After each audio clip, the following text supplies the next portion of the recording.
สวัสดีครับกลับมาพบกับครูต้าอีกครั้งนะครับกับซีรีส์อ่านออกเขียนได้ภาษาไทยง่ายนิดเดียว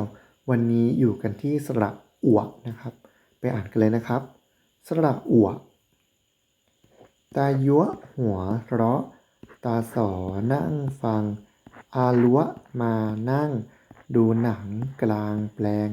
ตายัวชอบใจดาราแสดงดูหนังกลางแปลงสุขใจจริงเอ่ยอ่านอีกครั้งหนึ่งนะครับสระอั่ว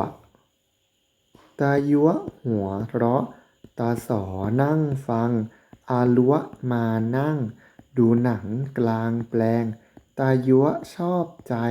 ดาราแสดงดูหนังกลางแปลงสุขใจจริงเอ่ยเป็นยังไงกันบ้างครับอ่านได้ไหมเอ่ยฝากคอมเมนต์กดไลค์กดแชร์เป็นกำลังใจให้คุณครูด้วยนะครับ Goodbye